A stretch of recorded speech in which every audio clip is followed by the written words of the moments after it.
പകല് തിരയും മുത്താച്ചൽ ഉയിരില്ലലിയും വെണ്ണിലാവേ അഷ്റഫുൽ ഖൽഖേ പ്രവാചകനേ നൂറേ നീ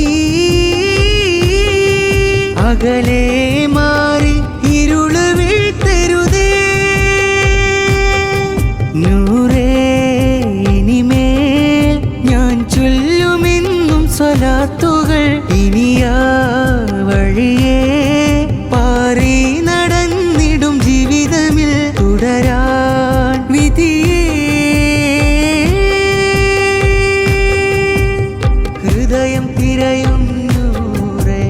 കനവിൽ വന്നിടണേ